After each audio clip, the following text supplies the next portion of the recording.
तो आपने पहले पाठ में देखा कि भिलिया रामू की पत्नी को मारकर भैंस को ले जाता है। अब आगे देखते हैं क्या होगा। तो जैसे ही भिलिया भैंस को लेकर जाता है, उसके थोड़ी देर बाद रामू को प्यास लगती है, तो वह उठकर अपनी पत्नी से बोलता है, अरे सावित्री, तुम कहाँ हो? मुझे प्यास लग रही है, जरा एक गिलास पानी तो ला दो। रामू 2-3 बार ऐसा ही बोलता है, लेकिन पानी नहीं आता है। तो रामू खुद उठकर देखता है तो उसकी पत्नी घर में नहीं होती है। वह जैसे ही बाहर जाकर देखता है तो उसकी पत्नी मरी पड़ी होती है और उसकी भैंस भी नहीं होती है।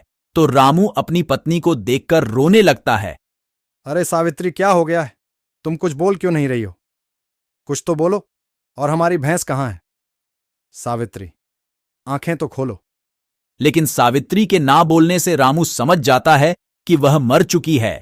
इसके बाद जब सुबह होती है तो दूसरे दिन रामू सावित्री के अंतिम संस्कार के लिए दूसरे गांव कुछ सामान लेने जाता है। तभी उसे अपनी भैंस दिख जाती है। तो रामू भैंस को देखकर बोलता है, अरे बसंती, तुम यहां कैसे आई? और तुम रात से कहां थी? मैंने तुम्हें बहुत ढूंढा। और रात क्या हुआ था मुझे बताओ। फिर बसंती उसे सारी बात बताती है। रात जब सब सो रहे थे तो भिलिया अपने घर आया था, तो मैंने मालकिन को उठाया। वह जैसे ही उठकर बाहर आई तो भिलिया ने उन्हें चाकू से मार दिया। और इतना कहकर बसंती रोने लगी। रामू बसंती को वहां से घर लेकर आ रहा था, तो तभी रास्ते में उसे भिलिया मिल जाता है।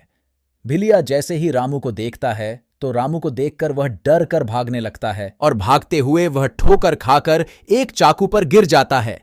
चाकू पर गिरने से वह मर जाता है। वह जिस चाकू पर गिरा था, कल रात उसी ने वो चाकू वहां फेंका था।